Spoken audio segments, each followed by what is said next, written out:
네, 오늘 윤석열 대통령 취임 1년, 어제였습니다. 오늘이 아니죠. 어제였고, 여러 가지 메시지가 나왔는데 사실 기자회견을 안 하는 바람에, 아시겠지만 기자회견이 없었기 때문에, 사실 언론에서도 이 소통 문제는 아까 거엄님도 그래도 요새는 좀 한마디씩 한다. 라는 것 중에 하나가 소통은 아쉽다. 그러니까 칭찬을 많이 하는 언론사들도 예. 마지막에 이 소통은 아쉽다라는 거는 꼭 기사가 하나씩 그래도 나왔습니다. 그리고 요새 이제 동아일보 제가 문재인 정부 때부터 이 김순덕 기자를 굉장히 이렇게 팬처럼 항상 찾아보거든요. 예. 동아일보 김순덕 기자는요 요새 엄청 진짜 세게 엄청 세게 비판합니다. 윤석열 대통령을 진짜. 이번에도 신년 기자회견하고 1주년 기자회견 둘 다 안 했다고 얼마나 세게 비판을 하는지 유신 때도 이렇게는 안 했다고. 예. 그러니까 이 소통 부분에 대해서는 확실히 우리 언론들도 이제 문제를 지적하지 않을 수 없는 수준이 왔던 것 같아요. 근데 이거 문제를 지적하는 건가요? 아니면 나 삐졌다라고 얘기하는 건가요? 둘 다죠. 네. 아니, 왠지 기조가 나 삐졌다에 더 가까운 것 같아가지고. 네. 네. 근데 그 와중에도 뭐 얘기 나온 김에 요 기사를 먼저 하나 보시죠. 그 와중에 이 소통까지 칭찬하는 기사도 있어요. 놀랍게도 찾았습니다. 대단한데? 네. 야, 이걸 칭찬한다고? 네, 기사를 한번 보실까요? 화면으로 한번 기사를 만나보시면 사실 요새 제가 세계일보에 조금 실망하고 있습니다. 조금이라 하면 안 되나? 예. 세계일보가 그래도 예전에 박근혜 정부 때에는 한번 이렇게 좀 청와대하고 싸우는 기사도 내고 그랬던 걸로 기억이 있는데 최근에 그런 모습이 많이 사라졌습니다. 이거 보시면은 취임 1년 기자회견 안 하기로 대통령의 약속 영상을 대신 공개했다라 그러면서 대통령이 기자회견을 안 하는 데 대해서 직접 설명을 해줍니다. 지난 2일 기자간담회를 가진 만큼 일주일 만에 비슷한 행사를 진행할 필요성을 느끼지 못하는 것으로 보인다. 와, 이런 거를 이걸 이렇게 카바를 쳐준다고? 대단하다 진짜. 노력을 많이 한 것 같다라는 생각이 들었고, 그리고 이거 더 웃겼는데 윤석열 대통령이 그때 그 말하는 2일 이거 오찬 자리를 말하는 겁니다. 그러니까 2일 기자간담회에서 조금씩 나눠서 자리를 한번 인원이 적어야 김치찌개도 끓이고 하지 않겠어요라고 소규모 간담회를 제안하는 등 지속적인 소통 의지를 나타냈다. 이야. 저는 이 1주년 기자회견을 안 하는 상황에 대해서 지속적인 소통 의지, 그러니까 소통 의지를 나타냈다고 표현한 기사는 요거 하나 봤습니다. 굉장히 놀라운. 이게 지속적인 소통 의지라고요? 김치찌개 먹자고 했으니까. 그놈의 김치찌개는 얘기도 아니 나는 김치찌개라는 음식이 싫어져 이제. 그런 효과도 있긴 해. 맥주는 어떠세요? 맥주는 나 원래 술 안 마시니까. 그러네. 네. 그냥 김치찌개가 꼴도 보기 싫어졌어요. 그래서 저 요즘 무조건 된장찌개 먹습니다. 순두부찌개랑요. 김치찌개를 이렇게 혐오하게 될 줄 누가 알았어, 내가. 제가 아까 말씀드린 또 맥주 같은 경우에도 아까 말씀드린 그 2일 기자간담회. 이게 기자간담회라고 하기도 사실 그런데 그 이제 출입 기자단하고 이제 밥을 먹은 거죠. 밥을 사실 먹으면서. 이거는 제가 그때도 말씀드렸지만 디너쇼라니까요. 이게 무슨 간담회야. 혼자만 마이크 들고 돌아다니시더만. 아까 어떤 분이 그리고 내가 노래 잘한다는 얘기하고 이게 디너쇼지 뭐야. 아까 죄송합니다. 댓글에 써주셨는데, 이제 기자들이 굉장히 활짝 웃으면서 이제 같이 셀카도 찍고 하는 모습에서. 정말 그 사진 정말. 그리고 이제 또 아무튼, 김건희 여사 사진에 대해서도 또 얘기가 있더라고요. 아무튼 그런 모습에 대해서 실망하는 분들도 많았던 걸로. 그 제가 다른 기자분한테 들은 얘기인데 이제 기자들 사이에서도 그 출입 기자들이니까 마음은 이해가 가는데 그런 자리 심지어 기자회견을 안 하겠다고 선언한 자리 아니에요. 엄밀히 보면. 그런 자리에서 저렇게까지 화기애애한 게 참 좀 자주적인 분위기가 기자들 사이에도 있더라고요. 여러분들 그 사진 많이 보셨죠? 어떤 셀카요? 이 사진. 네, 봤죠. 김건희 여사랑도 그렇고, 그 다음에 왜 또 막 다 이렇게 대통령이랑 같이 볼에다가 이렇게 손대고 찍은 사진. 어떻게 평가하세요? 이걸 평가를 무슨 말로 평가를 해야 될까요? 원래 저러나? 뭐라고 해야 돼요, 이거를? 저는 딱 여기에 쓰고 싶은 말이 딱 하나 있습니다. 프레스티튜드. 프레스티튜트. 네? 프로? 네. 프레스. 그러니까 혼성어네. 합성어네. 프레스티튜트. 굉장히 센 욕인데. 난 그냥 영어 한마디 했을 뿐이에요. 저는 그 수준의 사진이라고 생각해요. 권력을 향해 예전에 유령이라는 영화 혹시 보셨습니까? 교수님? 정우성하고 최민수 씨 나오는 영화인데. 봤죠. 네. 그때 최민수 씨가 한 대사가 있어요. 이제는 우리 민족이 더 이상 힘을 향해 레그나 스프레드하는 네. 레그나. 네. 그런 약해 빠진 종자가 아니라는 걸 보여줘야 해. 라는 대사가 있어요. 네. 아유, 이 단어 왜 이렇게 어렵냐, 근데. 프레스티튜트. 네. 이거를 평가를 어떻게, 저는 평가 못하겠어요. 그러니까 이를테면은 저는 되게 안 좋게 보실 거라고 전 대부분 생각해요. 네. 그리고 저는 대부분이 이렇게 비슷하게 생각하는 걸 약간 다르게 생각하려는 경향이 좀 있어가지고. 네, 있으시죠. 그래도 이 기자들이 바보들은 아닌데. 네. 왜 그랬을까? 이런 생각을 좀 많이 하거든요. 교수님 또 이해해 보시려고 하는 거잖아요. 그러니까 왜 저런 행동이 나올까? 우리가 상대를 물론 가끔씩은 이제 쟤는 그냥 무식해서 그래라고 얘기하는 게 맞는 경우도 있긴 있는데 맞죠. 예. 다 상황에 의해서건 조건에서 뭔가 만들어지는 경우가 있거든요. 근데 저는 두 가지 가능성을 보는데 일단 하나는 대통령과의 만남이나 이런 거는 지금 대통령실 출입의 어떤 분위기가 이기주 기자 잘리고 뭐 이런 식의 경우들을 겪으면서 네. 대통령실 일단 눈 밖에서 벗어나는 순간 적어도 핵심적인 취재의 기회를 놓친다라고 하는 두려움이 전반적으로 자리 잡고 있다고 생각해요. 그러니까 분위기를 잘 맞추려고 되게 노력을 하는 거지. 그냥. 네. 이른바 심기 관리를 하는 거야. 네. 대통령에게 밉보이는 상황, 어색해지는 상황, 파티 푸퍼라 그러잖아요. 네. 다 좋자고 하는 일인데 아닌 것처럼 하는 상황. 이런 거를 하기 싫어하는 게 일단 있는 거야. 저는 그 동력이 되게 큰 것 같고요. 당연히 욕을 먹을 일이죠. 그렇죠. 두 번째는 어떤 약간 세대 문화적인 요소가 있는 것 같아요. 세대 문화? 그런 거 느꼈어요. 젊은 기자들의 문화. 그러니까 그 셀카에 대한 아무런 정황감이 없는. 그렇죠. 정황감이 없고. 네. 자기가 기자라는 생각보다는 유명한 사람들하고는 사진 한번 남겨야지. 네. 라는 거. 자기 페이스북에 올리든 뭐든 간에. 그러면은 그게 더 위험한 것 같은데. 아니, 그거는 그냥 나는 세대적인 특징이라고 봐줄 수도 있을 것 같아. 네. 그러면 이 세대적인 특징이라서 이해가 되고 용납이 돼야 되느냐? 그게 아니라 따끔하게 얘기를 해줘야죠. 당신들의 세대적 특징이 더 앞서는 게 아니라 기자라는 직업이 더 앞서는 거다. 그렇지. 그러니까 그거는 실수는 그렇게 할 수 있으나 그런 것들이 세대적 특성으로 가려질 문제는 분명히 아니다. 세대를 뛰어넘는 직업의식 같은 것들은 좀 필요하다. 저는 그 이야기를 좀 해줄 필요는 있다고 생각해요. 그러니까요. 그냥 그게 얼마나 우습게 비치는지를 알아야 돼. 근데 수많은 지적을 받았을 거 아니겠습니까? 예를 들면 권성동과의 그때 같이 거기 노래하는데 막 그 카메라 들이대고 있던 것도 그렇고. 그러니까 이런 게 이렇게 여러 번 겪었는데도 불구하고 여러 번 욕을 먹었는데도 불구하고 이런 행동을 한다는 얘기는 이게 그냥 너무나 자연스러운 자기 일상의 한 부분이라고서 그렇다고 저는 생각을 하거든요. 그러니까 욕먹는 것도 별로 신경을 안 쓰는 거죠. 근데 이거는 저는 정말 만약에 정말 그냥 이거는 아무것도 아니야. 이거는 직업하고 상관없이 그냥 모든 사람들이 자기네가 보기에는 세대 문화라고 한다면 자연스럽게 일상적으로 하는 행동인데 뭐 이런 식으로 생각을 한다면 더 위험하다고 느끼는 게 일단 그러니까 국민의힘이나 정당이나 대통령실 출입기자 외에 다른 분야에서 자기 출입처, 자기 취재원하고 그렇게 가까운 모습, 셀카 찍는 기자 본 적이 없어요. 왜 다른 분야에서는 안 나옵니까? 정치 권력하고만 그렇게 해 그럼? 예를 들어서 연예부 기자들, 그런 식으로 유명인 많이 만날 텐데 사진 막 찍어서 SNS, 물론 그런 기자들도 있죠. 근데 이렇게 단체로 막 하는 경우가 없잖아요. 심지어 없죠. 연예부 기자들도 다른 출입처는 안 하면서 정치 권력에만 이렇게 한다? 그래서 그 세대 문화인지도 모르겠지만 더 큰 문제인 것 같고 정치 권력한테 더 뭔가 그렇게 할 필요성을 느끼는. 저는 바로 그래서 이런 생각이 되게 중요하다고 보는데요. 제가 혹시라도 이런 얘기해서 그 세대를 혹시 폄하하는 거라든가 세대 문화니까 이해해 주세요라고 얘기하는 것으로 오해하지 마시고요. 그건 특성이니까. 일단 한 단계예요. 그러니까 이게 왜 이렇게 이상한 짓을 할까를 이해하기에는 한 단계 이제 작업이라는 거고 그래야 그거를 없애버릴 수가 있거든. 근데 보면은 다른 데서 그러지 않잖아. 왜 안 그럴까? 계급 의식인 것 같아요. 왜냐하면 기자들은 연예인들을 내 밥으로 보거든요. 그렇지. 진짜? 내가 아무리 때려도 맞기만 하는 내가 위라고 느끼는구나. 그렇지. 내가 위인데 굳이 뭐하러 셀카를 찍어. 그러니까 내가 위고 내가 언제든 부를 수 있고 내가 찍으려면 언제든 찍을 수 있는데 그런 차이가 있네. 그렇죠? 대통령급 정도 되거나 유명한 권력자는 쉽게 만날 수도 없고. 그리고 직관하고 바로 옆에서 사진 찍을 기회 이렇게 화기애애한 기회가 없는 거야. 그렇죠. 그러니까 이거를 남겨야 된다고 생각을 하는 거지. 전 이게 더 위험하다고. 진짜 위험하다. 이건 좀 위험해요. 더 위험해졌다. 또. 그러니까 직업의식으로 이걸 막아야 되는 이유가 바로 여기에 있는 거야.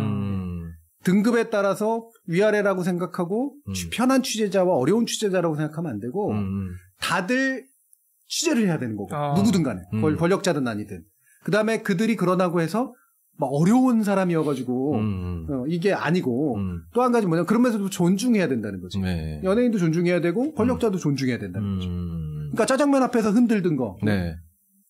날개 떨어진 권력자한테는 가차 없거든요. 아 난리 나죠 봐. 근데 날개를 한참 달고 있는 사람들한테는 이런 인식을 갖고 있다는 거야. 이게 훨씬 더 위험한 거예요. 이건 진짜 위험한 게 유착을 뛰어넘는 거 종속이잖아요. 그렇죠. 그 위아래로 사람을 구분한다는 그러니까 이게 거지. 의식적으로 자기가 종속될 준비를 이미 하고 있는 거지.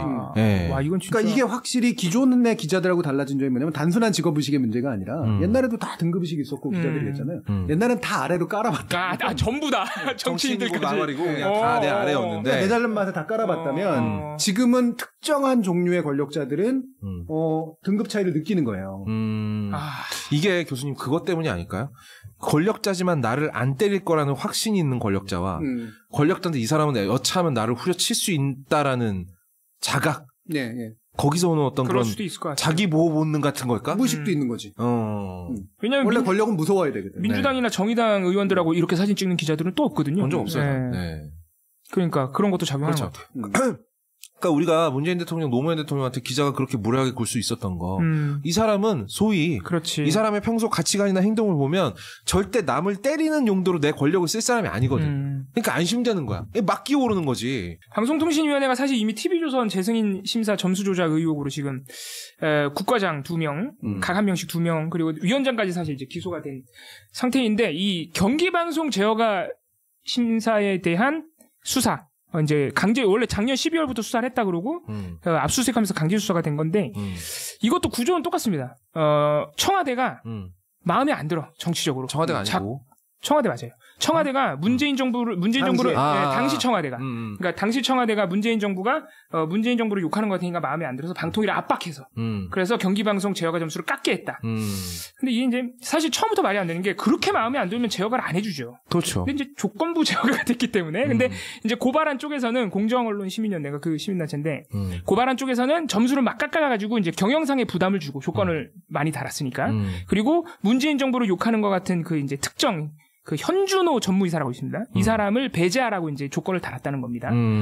그 정치적인 이유가 뭐냐면은 아까 말씀드린 경기방송의 김예령 기자가 2019년 신년 기자회견에서 그 이제 근자감은 아니고 뭐 기조를 바꾸지 않는 무슨 근거로 그런 자신감은 어디서 나옵니까? 뭐 이런 취지였을 거예요. 네. 그게 이제 근자감인데 네. 그런 질문을 했다는 것하고 그 시기에 그 2019년 제어가 심사하기 직전에 경기방송이 이미 시끄러웠어요. 거기 원래 항상 그 경영 문제가 있었기 때문에 네. 그래가지고 그 내부 직원들이 그 당시 사실상 경영권 위임받았던 현준호 전무이사가 사석에서 좀 이렇게 막말을 한 거로 폭로를 했습니다. 이제 그 안에 문재인 정부 욕이 들어가 있어요. 네. 했다는 막말 안에.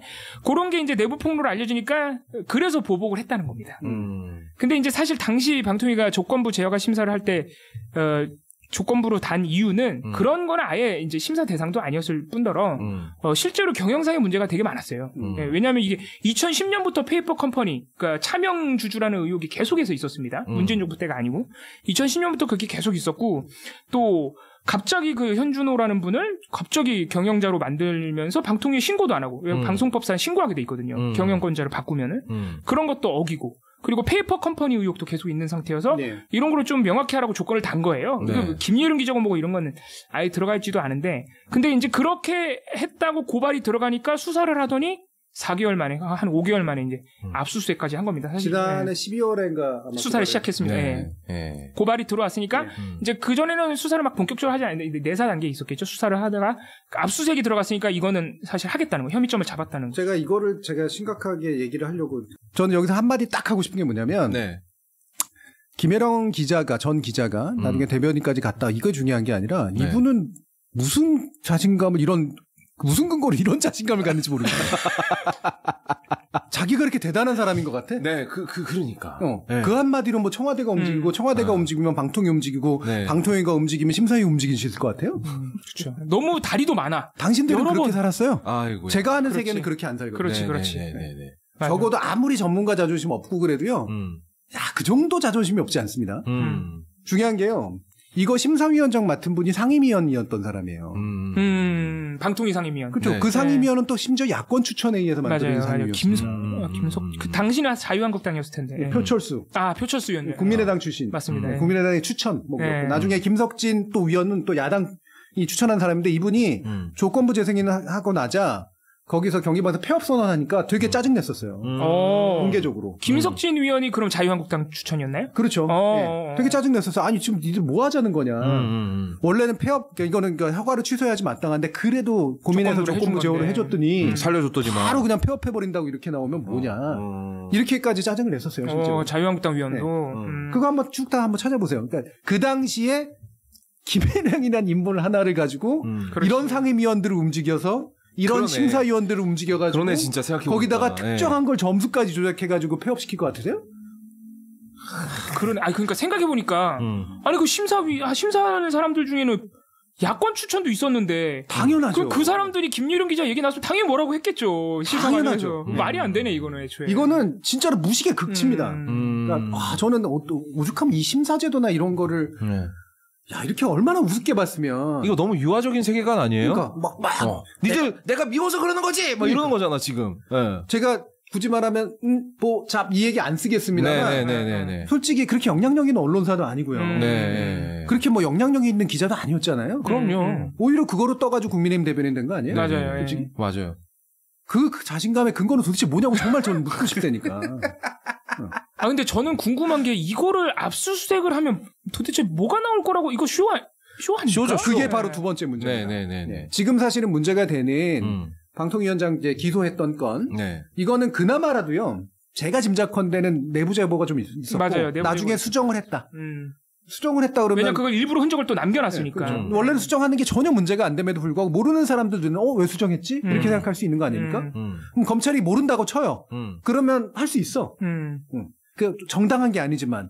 근데 이거는 그것조차 없는 거야. 없어요. 그냥 없어요. 예. 게다가 고발자가 누구냐면 공정언론 국민연대가 시민연대가 아니잖아요. 아주 전형적인 국민의힘 연계단체입니다. 네. 맞아. 거기에 있는 분들을 옛날 전 정부 시절에 박근혜 정부 시절에 다 한 자리씩 해먹던 분들. 맞아. 김장겸, 고대영, 김장겸, 맞아. 이진숙, 김진숙, 저도 잘 까먹었어요. MBC 그 지역 사장했던 분.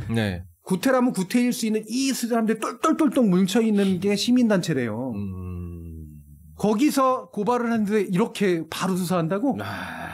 그냥 압수수색하는 게 아니거든요. 증거, 충분한 혐의가 있어야 돼요. 맞아요. 잡았으니까 하는 거거든요. 뭔가라도 혐의가 있어야지. 혐의도 없는데 압수수색을 한다고? 압수수색을 통해서 혐의를 찾으려고 하는 검찰 권력이 진짜 그렇게 쉬운 권력이었어요? 그러니까 이건 진짜 이해가 안 가더라고. 너무 화나는 얘기를 하고 나니까 갑자기 윤석열 대통령 1년을 해야 되나 싶어요. 그러면은 언론에 우리 대통령의 발언보다는 언론이 1년 어떻게 봤는지 그리고 문재인 정부 1년은 또 어떻게 했었는지 제가 기사 찾아왔거든요. 교수님이 숙제 내줘가지고 그것만 기사 하나 보겠습니다. 우리 윤석열 정부 1년 우리 언론의 평가. 정말 저는 근데 깜짝 놀란 게 진짜 칭찬하는 보도 많아요. 와, 참 칭찬할 게 많았구나, 이 정부가. 근데 뭐 노동개혁 칭찬하고요. 뭐 워싱턴 선언, 한일 관계 회복, 뭐 이런 거 우리가 그동안 너무 많이 얘기했기 때문에 그게 성과로 꼽을 수 있냐, 이 얘기 뭐 다 할 필요는 없을 것 같고 제가 특이한 보도 하나 찾아왔습니다. 뭡니까? 문화일보 기사고요. 역시 이 기사도 한참 칭찬하다 마지막에 협치 부족은 아쉬워 나오죠. 요런 거는 이제 눈에 띄는데 이게 되게 재밌는 게 잘 보시면요. 이념 편향 균형 잡은 것을 성과로 꼽고 있습니다. 와, 저는 이건 또 처음 봤어요. 그러면은 이념 편향, 정정부의 이념 편향이 뭐였길래? 봤더니 문재인 정부 시절 이념에 치우쳐서 했던 게요. 탈원전 친노동이래요. 그래가지고 이상한 거 두 개를 엮네요. 그래서 심지어 운동장이 기울어졌대. 그래서 탈원전을 탈피해가지고 원전 산업을 다시 활성화시키고 노동개혁은 법치주의의 칼날을 다시 그래서 이념 편향을 균형을 잡았다. 이거를 성과로 꼽는다. 그러니까 노동개혁하고 원전 산업을 그냥 별도로 해서 저는 마음에 안 들지만 성과로 꼽았으면 그냥 그러려니 하겠어요. 근데 그거를 묶어가지고 이념 편향을 바로잡았다는 성과로 하나 더 만들어준 거죠. 그리고 거기다가 또 이것도 다운표 쳤어요. 이거 정치 전문가들은. 이 기사는 모르는 사람들을 끌어왔어. 그렇죠. 이 기사는 사실 다 인용 기사긴 합니다. 그러니까 자세히 그분들 말씀을 다 안 따오긴 정치 했는데. 전문가들은 이렇게 말하더라 하면서 지는 쏙 빠진 거 아닙니까? 근데 여기서 봉우리님 이념 편향이 편향된 이념을 가졌다는 얘기예요? 아니면 지나치게 이념적이었다는 얘기예요? 야, 이거는 근데 제 성함이 기억이 안 나는데 이거 쓴 분한테 물어봐야 돼. 무슨 소리야? 아니 그건 내가 쓰지 않았으니까 내가 모르지. 야, 모골이 되다. 맥락이 있을 거 아니야. 땀나. 잠깐만요. 질문은 기억해요? 예? 질문은 기억해요? 이념. 자, 이념 편향적이라는 얘기가 네. 편향적으로 행동했다라는 얘기냐? 지나치게 이념적이었다는 그렇지. 얘기냐? 네. 다른 분들은 댓글 보지 말고 댓글이 아니고 기사를 읽고 있어요. 이념적이라는 얘기 같습니다. 지나치게 이념적. 네, 지나치게 이념에 치우친 실제로 그런 표현의 기사가 또 있으니까. 네. 네. 이념이 그러면 쳤다고. 네. 바로 윤석열 대통령은 이념적이지 않다. 그렇죠. 뭔가 정말로 그 정책만을 위한. 예. 네. 그리고 만약에 특정 이념에 편향됐다라고 하면 그것의 반대말은 두 개가 생겨요. 네. 나는 중립적이다. 아니면 나는 반대 이념으로 그쵸. 균형을 잡았다. 네. 보수적이다. 뭐 이런 얘기가 그러니까 균형을 잡았다는 얘기는 이쪽에 무게를 더했다라는 얘기잖아요. 그렇죠. 예. 혹은 이걸 덜어냈거나. 예. 네. 예. 근데 균형이란 말이 나왔잖아요. 그러면은 그러네. 이념성을 없앴다가 아니라 이념의 균형을 잡았다는 건 반대쪽 이념에 서 있다는 얘기. 반대쪽 추에 따라. 그러면 현 정부도 이념적이라는 얘기네. 그렇게 되지. 이게 섞여 있는 거예요. 네. 이 사람도 말이 꼬인 거야. 네. 그거 봐요. 제가 잘 모르는 이유가 있다. 기사도 꼬이게 썼으니까. 기사는 모를 수 있죠. 당신 생각이 있어야죠. 아니 그러니까 네. 기사가 하는 말을 알 수 없는 이유가 있다. 제가 파악이 안 된다. 이야, 정말 처절하게 빠져. 이게 섞어놨으니까. 보통은 뭐 교묘하게 섞어놨어. 빠져나간다 뭐 이런 표현 쓰잖아요. 정말 봉우리는 처절하게 빠져나갑니다. 처절하네. 그러니까 결국은 네. 두 가지가 남거든요. 정부는 이념적일 수 없는가? 이념적이면 안 되는가? 아니면 이념적이면 안 되는가? 네. 그 한 가지가 있고 네. 만약에 안 된다면 진짜로 비이념적인 방식으로 행동을 해야 된다는 소리잖아요. 네, 그렇죠. 정부가 그럴 수 있는가? 있나? 네. 그러게요. 정부가 결국 정당으로 구성이 되는 건데. 그렇지. 정치 세력으로 구성되는데 편향을 버릴 수 있는가? 그렇지. 완벽한 중립이 애초에 가능한가? 그럼 스스로 왜 우파 정부라고 얘기하는데? 맞아. 왜 그러네. 보수 정부라고 얘기해? 그러네. 맞아. 정부가 물론 관료들은 그러면 안 되지만 정부의 담당자는 네. 국민에게 그들을 뽑아준 이유는 너의 이념으로 뭔가를 해봐라라고 해준 거잖아요. 네. 물론 그 이념만 가지고 하면 안 되지. 반대자들의 이념도 고민해야 되니까. 받아들이고 그래야지 이제 포용해야죠. 균형이 잡히는 거지. 예. 이념의 균형이라는 건 중립적으로 행동하는 것도 있을 수 있지만 일단 내 이념을 위주로 책임 정치를 하되 네. 다른 사람의 이념도 무시하지 않는다야. 그게 균형이 잡히는 거지. 근데 지금 그 소리를 하고 있는 게 아니거든요. 그렇죠. 전혀 아니에요. 그러니까 솔직히 말하면 좌파라는 얘기를 하고 있는 거죠. 그러니까 좌파가 네. 왼쪽으로 기울어지는 운동장을 오른쪽으로 전속력으로 달려서 균형을 찾아놨다는 얘기지. 그 얘기예요, 이 기사는. 그 얘기인 거잖아. 맞아요. 네. 그러면 이번 정부의 행동은 이념적이었다는 얘기잖아. 그렇지. 편향적이었다는 얘기고. 그러네. 그러니까 이상하게 써버린 거야. 이념 편향과 균형이라고 막 그럴듯한 말들을 써놨지만 네. 알고 보면 논리적인 모순들이 생겨나게 써. 그러니까 차라리 당당하게 나는 저쪽이 너무 편향적이고 저쪽이 너무 이념적인 문제가 아니라 저쪽 이념이 나는 틀렸다고 생각하니 그게 그치. 나는 이쪽 이념 정책을 쓰겠소. 그러면 저쪽은 저쪽대로 쓸 수 있고 이쪽은 이쪽대로 쓸 수 있는 거잖아요. 국민이 거기에 대해서 평가하는 거잖아요. 그렇죠. 네. 누군가가 이념을 가지고 있다고 뭐라고 하면 안 돼, 그러면. 스스로의 이념만 이념인가? 아니잖아요. 네. 네. 그거거나 아니면 또 이 스탠스를 정하라든가. 국가는 엄격하게 이념 중립적 기관이어야 하니 당선될 때는 이념을 걸고 당선되나 네. 정책은 탈이념적으로 하겠소. 그게 옳소. 네. 그리고 윤 정부는 그렇게 했소. 이렇게 얘기를 하라고. 맞아. 근데 이렇게까지 사고할 능력이 없는 기사 같기는 해요. 저는 기자 안 하길 잘한 것 같아요. 그리고 이런 걸 모르면은 기사를 이렇게 쓰게 되는 거지. 근데 이거는 사실 뭐 안다 모른다의 문제가 아니라 사고의 문제잖아. 그렇죠. 네. 내가 지금 쓰고 있는 말이 정확하게 어떤 말이지? 이거 글 쓰면서 고민해봐야 될 거 아니야. 그렇죠. 지금 원PC님께서 1PC님께서 이제 중립인 척하면서 중도를 잡고 싶은 마음에라고 쓰셨는데 그것도 맞아요. 네. 다 잡고 싶은 거야. 네. 좌파는 어차피 아닌 것 같으니까. 그러네. 그런 마음도 있겠네. 버리고 네. 한편으로는 우파도 잡고 싶어. 그러니까 나는 우파 이념 가지고 한 거야. 네. 잘했어. 원칙 지켰어. 네. 그 원칙 우파 원칙이란 얘기예요. 네. 우파를 제거하면 안 돼 여기서는. 그리고 나서 중도도 잡어. 그렇지. 그러니까 균형을 잡았다. 그러네. 야, 이게 나름 그러면은 머리는 좀 쓴 거네요. 이 기사를 쓰는 입장에서. 아까 머리를 썼다기보다는 욕망이 아까 봉우리가 빠져나간 것처럼 처절하게 한 거지. 근데 기자가 그런 방금 그런 욕망은 대통령이나 국민의힘한테 있어야지 왜 기사를 쓰는 기자한테 그런. 문화일보잖아요. 그렇죠. 예. 문화일보는 자기가 전사라고 생각을 하잖아요. 총잡이다. 일본 소총수다. 그렇지. 아무튼 재밌는 게 내가 뽑아오고도 정말 문제점이 뭔지는 잘 몰랐네. 아무튼 재밌는 기사여가지고. 문제점을 발견한 것만으로도 대단하죠. 재미 이런 기사 없어요, 잘. 그리고 저는 이게 편향이라는 단어가 정말 21세기 가장 남발되고 무의미하게 사용되는 단어가 아닌가. 다른 사람에게 편향됐다라고 같이 판단을 할 수 있다면 내가 서 있는 자리를 봐야 되거든요. 그렇죠. 너 너무 왼쪽에 가 있어라고 말하기 전에 내가 너무 오른쪽에 서 있진 않나라고 생각을 해야 되는데 너 편향적이야 라는 말이 너무 손쉽게 나오고 너무 아무 생각 없이 남발돼요. 그리고 과연 정치를 이런 거잖아요. 야구 팬한테 LG 팬한테 가가지고 넌 너무 공정하지 못해. 넌 너무 LG 편향적이야 라고 말하는 게 의미가 있어요? 네. 그러네. 그러니까. 그럼 모든 야구 팬은 다 편향적이야? 다 심판이어야 돼? 다 심판처럼 해가지고 모든 팀을 다 공정하게 사랑해야 그게 진정한 야구 팬입니까? 말도 안 되는 얘기잖아요. 근데 그거 너무 개소리를 너무 자연스럽게 해. 중요한 거죠. 그래서 원래 편향 가지고 한번 얘기해보자라고 럭키박스를 지금 이념 내지 편향 요거를 그냥 끌고 와서 간단하게 하라도 얘기를 해보죠. 이게 되게 중요한데 편향이라고 하는 게 무슨 뜻이냐면 한쪽에 붙어서 기울어졌다 이런 영어로 bias라고 이제 부른단 말이에요. 그래서 편향되지 않은 unbiased라고 이제 표현을 하죠. 그게 언론의 어떤 핵심이다라고 얘기하는 게 일반 자유주의 객관주의 언론의 지향이에요. 지향이에요. 지향이라는 건 현재 그렇진 못하다는 얘기거든요. 그렇죠. 글로 끊임없이 나아가려고 노력한다야. 현재 그렇다는 얘기가 아니라. 가장 편향적인 존재들이 남을 편향됐다고 얘기합니다. 맞아. 차라리 중립이라도 있으면서 그렇게 얘기하면 모르겠어요. 그렇지 않아요. 가장 편향되긴. 지금 그 공영방송 라디오 패널들이 좌파로 채워졌다라고 얘기하는 사람들이 그런 제일 편향적인 단체에서 그것도 우파 편향적인 단체에서 그 얘기를 했거든요. 그거를 맞다고 써주는 게 웃긴 거지 그러니까. 그렇죠. 두 번째, 편향은 옛날에는 그나마 모니터라도 했습니다. 기준은 그래도 있잖아요. 이쪽으로 좀 더 기울었네. 볼 수는 있잖아. 그치? 기울었다라는 얘기까지는 할 수 있어. 그렇습니다. 그게 문제다라고 얘기하는 건 별개의 문제고.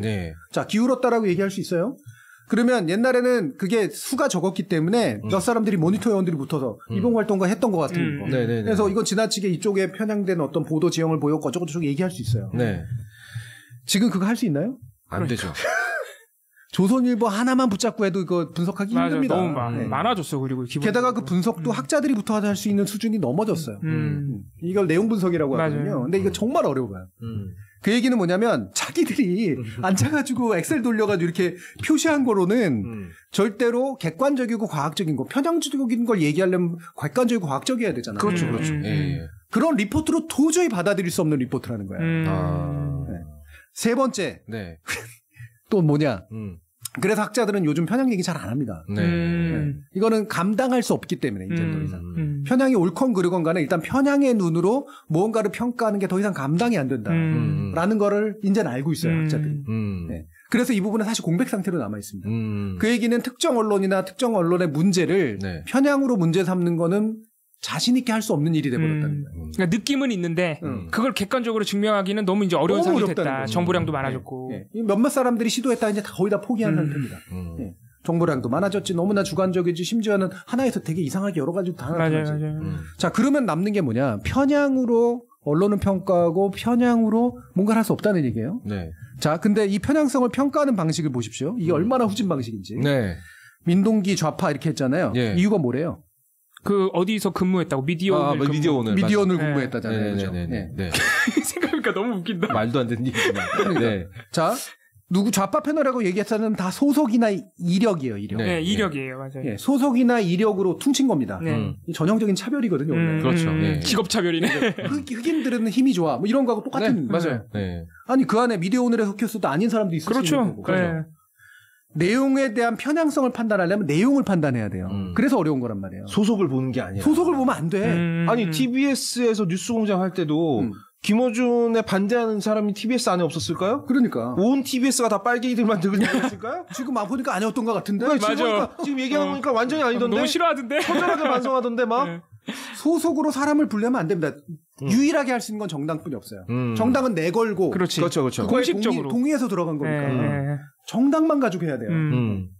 그랬더니 이현주 이런 사람들은 자기네 편인지 모르겠다라고 또 물음표 붙여놨어요. 네. 맞아. 검은색 여기서는 또 소속을 안 보내? 그러니까 그나마 볼 수 있는 게 정당 소속뿐이 없는데 여기선 내용으로 평가를. 아, 이야, 기가 막히네. 보수를 대변하는지 잘 모르겠대. 그 네가 모르는 게 왜 기준이 되는 건데? 웃기잖아요. 좌파라고 말하는 사람들은 이력과 한 번이라도 거쳐갔으면 좌파야. 이 사람이 무슨 얘기를 하는지하고 상관없이. 네. 김준일 기자가 대표적인 피해자죠. 그렇죠. 네. 8개월 일한 국민TV 이력을 써. 사실 국민TV에서도 그분은 색깔 드러낸 적이 없어요. 네. 김준일 기자 같은 경우에 성향상 약간은 중립지향적 성향이 그렇죠. 있어요. 네. 까만색으로 됐어야 되는. 모두가기 인형적인 성향이 있고. 네. 본인도 그거 지향하시죠. 그러니까. 네. 이거를 억지로라도 이념 편향이라도 드시우는 거 피하려고 했던 사람들 이거 딱지붙여 얼마나 억울해. 그러니까. 그렇잖아. 누구는 소속으로 평가하고 누구는 내용으로 평가해요. 근데 내용으로 평가하는 것도 잘 모르겠다. 그러므로 중립. 네. 뭐야 이게? 뭐냐고. 그러니까. 이거는 평가의 완전한 기초적인 수준도 안 되는 평가입니다. 근데 그거를 좋다라고 국민의힘에서는 또 받아가지고 그러니 무한동력 돌리죠 또 바로. 와 국회의원이 이 정도뿐이 안 된 거였어요? 방법론은 안 배웠어도 상관없어. 이 정도는 기본적으로 상식적으로 아는 거야. 상식. 이건 그냥 자기 두뇌가 회전하면 알 수 있는 거야. 그러니까 적어도 정교한 비판을 하려면 이건 소속으로 했는데 이건 아닌데 내용으로 분석했어야 되는데 내용으로 가지고 하는 거 하지 않았잖아. 제대로 좀 만들어서 갖고 와. 이렇게 얘기했어야 정상이지. 그렇지, 맞아. 이게 이걸 나더러 지금 가서 들이밀라는 거냐? 이렇게 나왔어야지. 그 국민의힘이 이 내용으로 박대출 의원, 박성중 의원 거의 한 이틀 3일 동안 이걸로 계속 공개 발언을 하니까 미디어 오늘 기자가 물어봤어요. 근거가 뭐냐? 자꾸 가짜뉴스 했다 그러는데 그거 근거는 뭐냐 그러니까 저번에 저희가 말씀드렸지만 그거 얘기하지 않았어요? 그러니까 얘기한 적 없다. 이 표만 주셨다. 그럼 다음에. 그러고 끝냈어요. 다음에는 뭐야? 딱 용도가 불때우기 용도야. 불때우기. 연기 피우기. 공불때기 용도. 한번 훅 불고 마는 거지 그냥. 그러니까 이걸로 사실은 물러날 거라고 생각 안 하는 거예요. 공영방송이 일단 약간의 영향은 받겠지. 소극적이 되고 위축 효과 있거든. 네. 지금도 나타나고 있습니다. 그리고 뭐예요? 좀 이따가 MBC, KBS 칠 때 제로로 쓰려고 그러는 거예요. 그렇죠. 수없는 논란거리를 만들었던 경영진 사퇴해라. 이런 논란이 있습니다. 표 갖다 끌어다 쓰고. 그렇죠. 네. 근데 민동기 기자가 교수님 때문에 너무 큰 피해를 봤다라고. 왜? 아니 교수님이 저번에 얘기하면서 민동기 기자는 좌파가 맞아요. 정진희 교수가 인정한 진짜 좌파가 돼버렸던 자기가. 저는 소속으로 평가하지 않습니다. 지금까지의 내용으로 평가했습니다. 문재인 정부 때로 넘어가 보겠습니다. 문재인 정부 때는 사실 여러분 기억나시는지 모르겠는데 2018년이죠. 1주년이. 그때 지지율이 80%를 넘었습니다. 그리고 1년 만에 이때 성과가 이제 물론 지금 정부가 제가 성과가 없다는 얘기가 아니고 성과가 진짜 눈에 띈 게 많았어요. 이미 판문점 선언이 나온 상황이고 한일이 아니죠. 네. 그 남북 정상회담으로. 네. 그리고 그 공공부문부터 비정규직 정규직화가 되는 상황이었고 아무튼 이런 상황이었는데 언론 보도가 어땠냐? 저는 그래서 이때 비판 보도 그렇게 많았을까 하는 마음으로 찾아봤는데 비판 보도 많더라고요. 비판 정신이 살아있어. 찾아내요 그 상황에서. 이때만 해도 살아있었지. 지금 같지 않아요. 그래서 보도 딱 2개 볼 텐데요. 조선일보 사례를 가져왔는데 요게 이제 사실 조선일보만 한 것은 아니고요. 많이 나온 보도입니다. 적폐 청산에 대해서 지지층은 열광하지만 다른 사람들은 열광 안 한다는 소리죠. 지지층. 그렇죠. 근데 이게 살짝 이게 비판이 살짝 면이 안 서는 게 지지층이 한 83% 됐던 거예요. 그러니까. 그래서 이게 참 열심히 찾았는데 네. 어렵다. 그리고 이 기사가 이게 내용은 사실 별게 없는데 재밌었던 게 협치 실종이 이때도 똑같이 지적이 되는데 이건 꼭 짚고 넘어가야 되는 게요. 윤석열 대통령은 진짜 안 만났어요. 네. 근데 이때는 만났어요. 만났죠. 너무 그래서 신기한 거야. 심지어는 홍준표 대표가 안 간 거야. 4번 중에 1년 사이에 4번을 만났거든요. 초청을 4번 했는데 2번을 오히려 자유한국당 대표가 안 갔어요. 그렇지. 그 판에 내가 끼어들 수 없다. 그러니까 내가 이용당할 수 없다. 해서 안 갔잖아요. 너무 웃겼어요. 그래서 이건 좀 너무했다. 지금이 실종이지.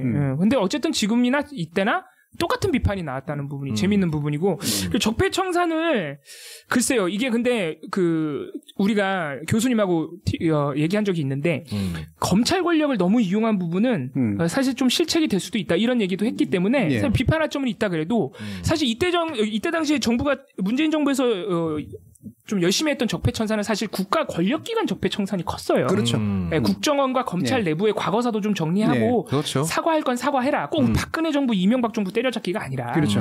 근데 이때 당시 조선일보 등이 보도했던 것은 사실은 이제 이명박 죽이기 이런 부분이었기 때문에 그런 부분에 대한 오해도 좀 있다.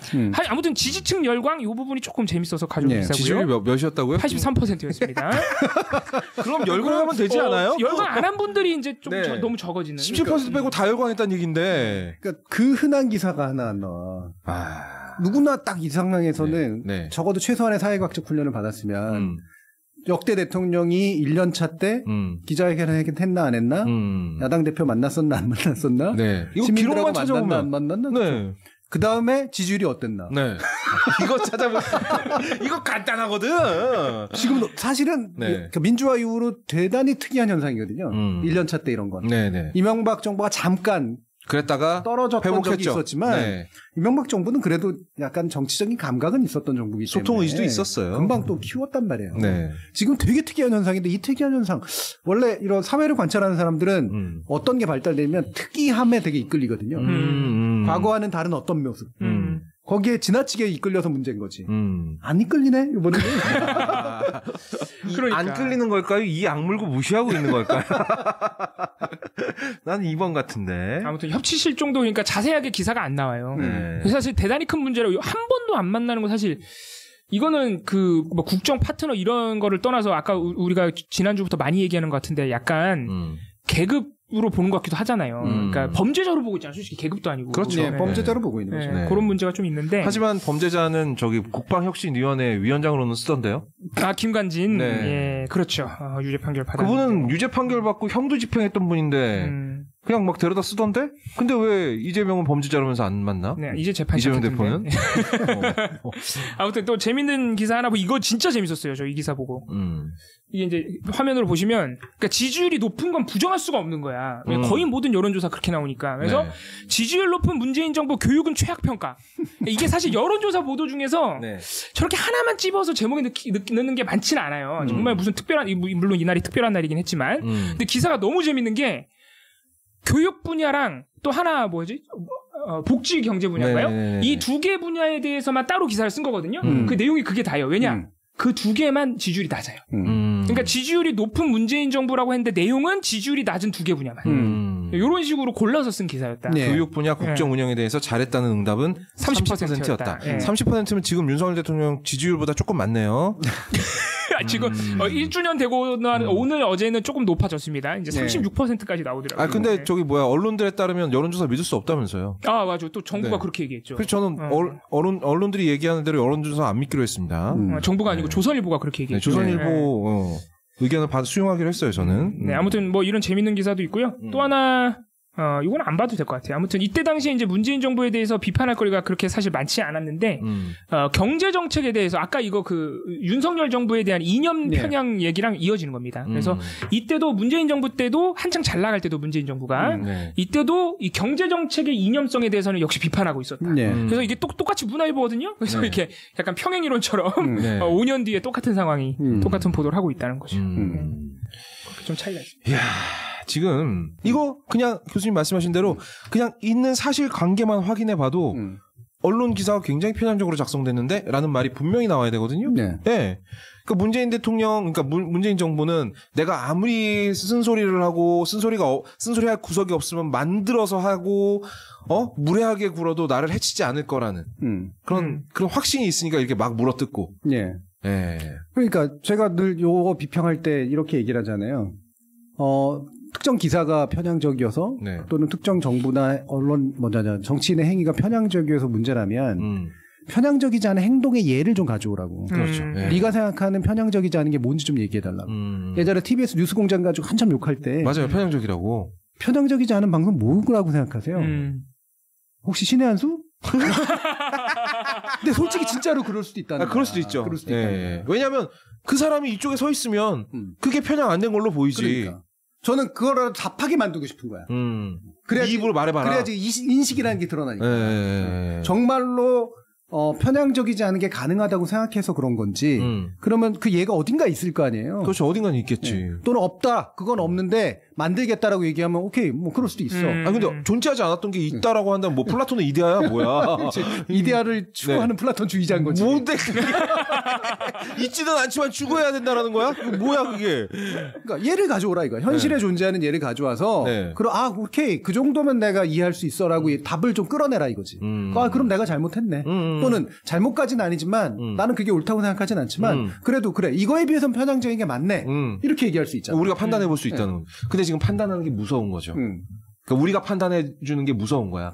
이 기사에 대해서 독자들이 판단하는 게 무서우니까 되도 않는 그냥 되게 뭐 희끄무레한 명확하게 판정할 수도 없는 이념들만 가져와서 기사 쓰고 있는 거 아닙니까? 네. 그러니까 네. 그래서 그 사례들 보면 온통 반대 편향뿐이 없는 건데 맞아요. 굳이 말하면 네. 지금 정부도 마찬가지고 그렇죠. 그렇잖아요. 반대적 이념적 편향으로 움직이고 있는 거고 네. 뭐 외교적 명확화라며 전략적 명확화라며 네. 그럼 반대로 움직이고 있는 거잖아요. 그렇죠. 그렇죠. 동맹으로 움직이는 거고 네. 근데 그건 진리야? 그건 편향 아니고 내 편향이 옳다고 차라리 주장을 하라고. 그렇지. 그러니까. 그게 솔직한 거지. 그리고 남의 편향은 편향이라고 그냥 딱지 붙이지 말고 저 편향보다 내 편향이 옳아 이렇게 얘기하라니까. 근데 이제 내가 편향되어 있다라는 인정을 하기가 무서운 게 왜냐면 상대방을 공격할 때 항상 꺼냈었던 논리가 그러니까. 저 자식 저거 편향된 놈이라고.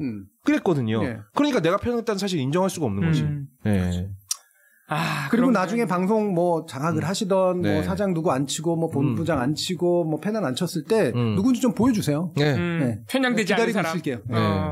그리고 이번에 TBS 뉴스공장의 과거를 처절하게 반성하고 편향성을 반성한다면서요.